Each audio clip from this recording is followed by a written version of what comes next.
Okay, so I wanted to show you an example of what it looks like to properly caulk the painter ink way. And what we mean by that is no excess caulking on either the baseboard or the walls or wherever you're caulking to. You never want extra stuff to be left behind on the base, and you never want extra stuff to be left behind on the wall. And that is a particular process that we're going to go through now. So I've got my caulk gun all ready, exactly the way that I had showed in the last video about how to prepare the caulk gun. It's ready. Now, when you go to apply caulking, your number one thing is the steadiness of your hand while you're pulling the trigger and moving it across the surface.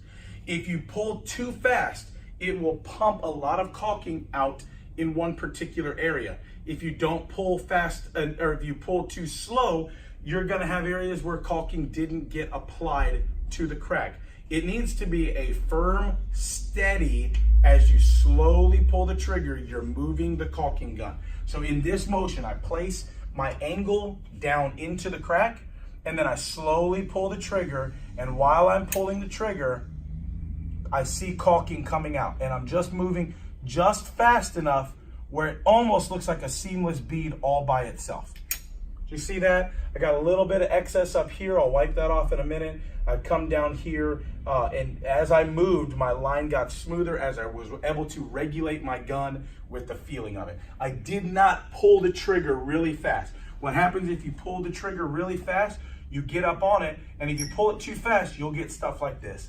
That means your pressure on your handle was much too fast, or much too heavy, that it pumped out a bunch of caulking, and now you've got a lot of work to smear that down. It's not the end of the world, it just creates a lot more work on you. So as you're working through this, remember it's a slow, steady pull while you're moving.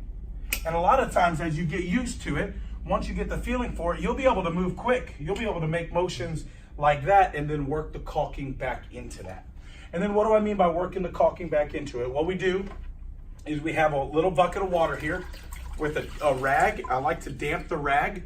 Caulking always works best if your finger, when you go to apply, is moist. So you get your finger a little moist, and that's what I use the rag for, and then you pull your finger across. So what you do is you just place your finger on the bead and you pull. And it's putting the caulking onto your finger, but it's pulling it off of the surfaces there. Then I simply just wipe it right onto the rag. It re-moistens my finger, and then I continue and I pull. Now, when you're doing this, you want to make sure, once again, it's all about pressure with caulking. If you push too hard, let me show you what happens. Are you close enough to be able to see this? If I push too hard, I'm not using any pressure. All I'm doing is allowing my finger to sit on the surface of the wall and the surface of the baseboard. And then I pull, and it does all the correct. I'm not pushing down at all. All I'm doing is pulling my finger across. This is what happens if you put too much pressure. If I push on it, not only am I removing the caulking, but look at those heavy lines that are going onto the wall and onto the baseboard. I'm actually removing all the caulking, and that's not what I want to do. I want there to be a bead of caulking there. So what you do is it's a very light pressure coming across. We'll do this one here. Very light pressure coming across there, and it will seam up. Now you can see I didn't have enough caulk. I moved really quick on these. Don't have enough caulk. That seam actually needs to get done again. This is what we mean by an overage or sloppy caulking. You can see where that caulk line, I pressed so hard, or I didn't remove enough caulking, and I left caulk on the top. And you might not be able to see it in the video, but there's actually a caulk line on the baseboard here. How do you clean that up? You simply just get your finger wet again. You can come through and you can wipe it off like that. The objective is that you don't leave it there. When you leave it there, there's no real way to go backwards once it gets painted over top of.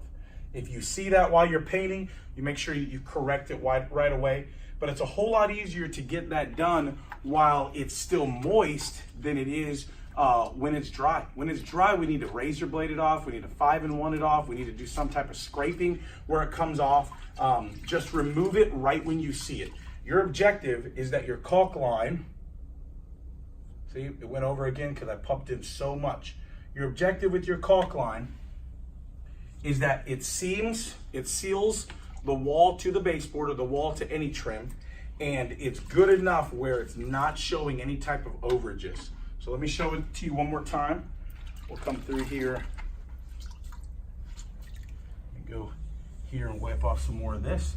I'm gonna show it to you one more time and do a bead all the way across again. So this will be a good example because some of this needs a little bit heavier than the stuff that I had done right the first time. So once again, I'll come through, just a nice bead. If you come across the heavy gap, you might need to do a heavy gap. All right, I pulled too fast. My caulking didn't get stuck in there. I can correct that. And I come through with almost no pressure, sealing it up here. And I'm going back through, maybe adding a little bit of caulk in some areas. Rub that in. Get my finger wet. I want to get this stuff off of the wall. And then I want to get that stuff off the baseboard.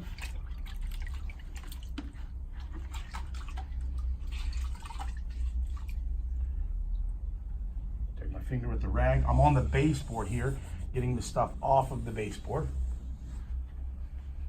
And there we go. Your seam is caulked up. Although you're seeing white up here, it's not a heavy line. Once that gets painted, it goes away. It's just a residue of caulking.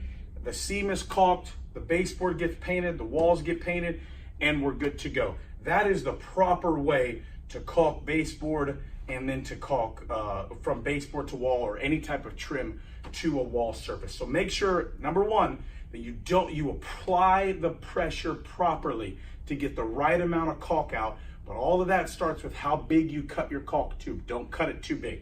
Number two, make sure you use the right pressure. Number three, be sure to wipe off any excess. Do not leave excess on the wall or on the trim that you're caulking it to. You want to achieve a flush, even finish. Don't put too much pressure as you drag your finger across to level everything out.